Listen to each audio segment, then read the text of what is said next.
Sveiki, mielieji! Šiandien noriu pasidalinti, kaip išlaikyti puikius santykius su investuotojais. Net tada, kai jūsų startuolis lekia tarsi Tesla trasoje, greitai, maloniai, su įkvėpimu, bet jei nekreipsite dėmesio į baterijos daviklį, šiuo atveju investuotojų pasitikėjimą, galite netikėtai užgesti.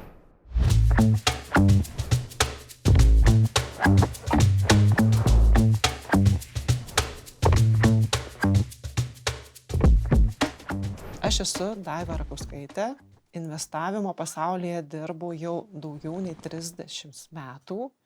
Tarp kitko, tie metai prabėgo greičiau nei ryto kava. Pastaruosius 15 metų dirbu su startuoliais ir, kaip pasakytų viena išmanioji frazė, mačiau viską. Kai pinigai jau sąskaitoje, natūralu įsisukti į kasdienius iššūkius. Bet sustokime tik trumpam. Ar prisimenate, kad investuotojai vis dar laukia naujienų? Sutartyse paprastai yra numatoma, kad startuoliai reguliariai informuoja apie progresą. O jei užmiršite, jūsų mėnesinis rezultatas gali atrodyti maždaug taip. Investuotojai klausinėja, jūs atsiprašinėjate ir kas kartą renkate informaciją. Taigi tiesiog išvenkite šios dramos ir pasirinkite patogią informavimo sistemą.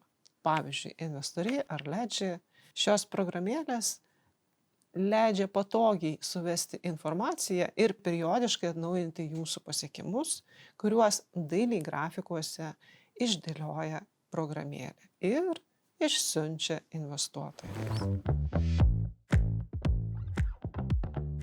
Verta nuo pat pradžių turėti stiprią buhalteriją ir patogius jums skaitmeninius įrankius rezultatui išmatuoti. Tai yra jūsų Google Maps ar tai vizas šiame kelionės maršrute.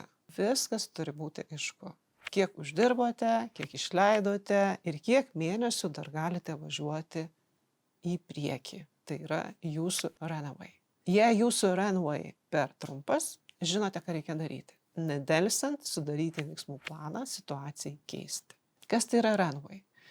Runway apskaičiuojamas iš pinigų likučio šio mėnesio gale, atimant sekančio mėnesio pajamų ir išlaidų skirtumą. Ši operacija kartojama tol, kol pinigų likutis tampa lygus nuliui arba yra neigiamas. Tada suskaičiuojame, kiek mėnesių pinigų likutis vis dar buvo teigiamas ir tai yra jūsų įmonės runway. Tai yra, kiek mėnesių jūs dar galite važiuoti.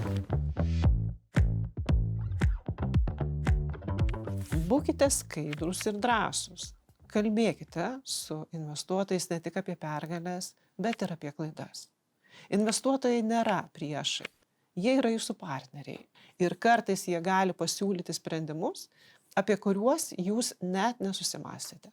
Pavyzdžiui, jūs rengiatės dalyvauti viešajame konkurse paslaugoms teikti. Ir viena iš sąlygų yra tai, kad finansinėje atskaitomybėje, balanse nuosavas kapitalas būtų teigiamas ir didesnis nei pusė įstatinio kapitalo. Jei jūs apie šiuos planus pasidalintumėte su investuotojams tik pasibaigus metams, tai jie akcininkų susirinkime nubalsuotų padengti šios nuostolius investuotų kapitalu ir jūs sutaupytumėte bent metus laiko iki kito susirinkimo šiam žingsniui atlikti. Jei nepristatytumėte šio plano, tuomet investuotojai gal ir nesutiktų šio žingsnio atlikti ir jūs neturėtumėte galimybės sudalyvauti konkurse. Arba kitas pavyzdys. Jūsų pagrindinis klientas nustojo teikti užsakymus. Jūs skambinate. Jis atsako, kad tvarkosi vidinius procesus. Ir tada žada tuoj atnaujinti užsakymus. Investuotojui tai raudona lemputė, kad įmonė turi nedelsdama ieškoti kitų klientų arba nukirsti dalį kaštų, iki kol atsistatys pardavimų lygis. Tuo tarpu, jei jūs tyliai lauktumėte, tai per kelis mėnesius suvalgytumėte investuotojų pinigus ir problema taptų dar aštresnė. Tenka girdėti startuolių sakant, o kam čia tos mėnesinės ataskaitos, kai mes dar nieko ypatingo nenuveikėm? Kam ta biurokratija? Na, kągi žinokite, kad investuotojai nori girdėti ir apie tai, kas nevyksta. Ne dėl to, kad būtų smalsus kaip skolų išieškotojai, bet todėl, kad supranta, ne kiekvienas mėnuo yra revoliucinis. Pasidalinkite apie mažas pergales, būsimus iššūkius ir veiksmų planą. Tokiu būdu jūs kuriate pasitikėjimą, o ne tylos sieną. O tylos siena dažnai tampa tokiu dideliu įtarumu lygioje vietoje. Be to, jei informuojate reguliariai, investuotojai turės mažiau klausimų ir svarbiausia, jūs mažiau užknis. Tikriausiai esate girdėję tokį posakį. Laimingas investuotojas, tylus investuotojas. Tai yra jūsų tikslas. Na, o laimingas investuotojas sekančiame jūsų projekte bus pirmas investuotojas, kuris labai tikėtina jūs palaikys ne tik gerų žodžių, bet ir kapitalu.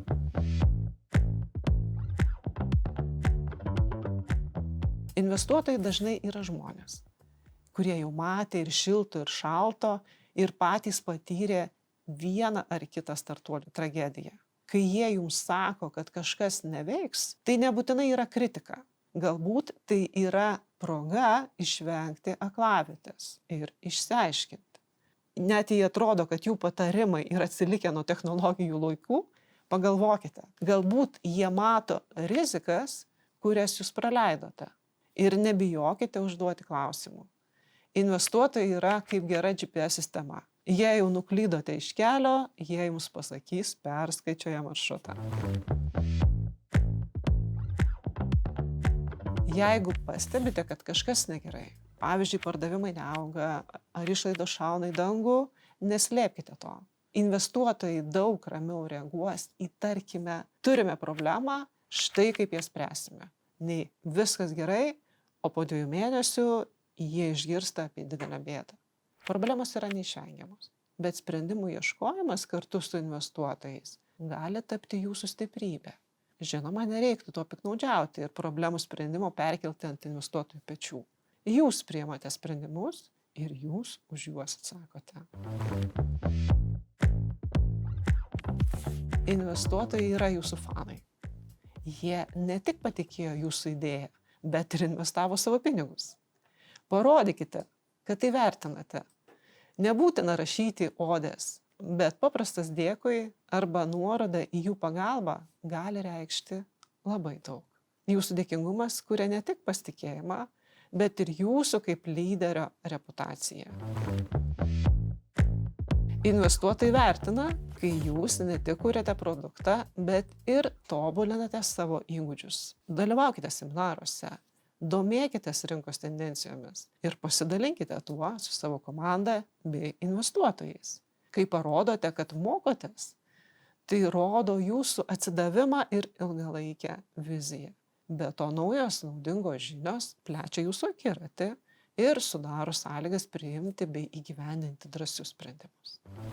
Ir dar vienas patarimas su humoro prieskoniu. Susidomėjimą perkelti į kitą lygį. Įtraukite į savo prezentacijas šiek tiek žaismingumo. Galbūt siųskite mėnesio ataskaitą su paveikslėliu, kuris rodo, kaip jūs jausitės, kai pasieksite savo tikslą. Tai kuria šiltą ryšį. Jūsų kelias yra pilnas iššūkių. Bet kiekvienas investuotojas yra jūsų partneris. Bendravimas, skaidrumas ir šiek tiek žmogiško humoro gali paversti šį kelią daug sklandesniu. Taigi, mielieji, drąsiai bendraukite, informuokite, kurkite savo sėkmės istoriją kartu su savo investuotojais. Kai kreipiatės į juos patarimo ir rodote nuoširdžias pastangas pasiekti tikslą, tuomet prireikus papildomo finansavimo yra ženkliai lengviau su jais sutarti dėl investicijos. O tai reiškia, jūs pritrauksite kapitalą į savo įmonę daug greičiau. O jei dar neturite investuotojų, rekomenduoju su jais susipažinti. Paklausti patarimo ar mentorystės rekomendacijos. Palaikykite ryšį, net jei jums dar nereikia investicijų. Investuotojai turės galimybę jūs pažinti neįsipareigodami, o jūs pažinti investuotojus. Ir kai jau turėsite savo kapitalo pritraukimo planą, jūsų kelias į kapitalo bus žymiai trumpesnis. Taigi, visada laukime jūsų anelicapital.com puslapyje. Jūsų sėkmė – mūsų tikslas.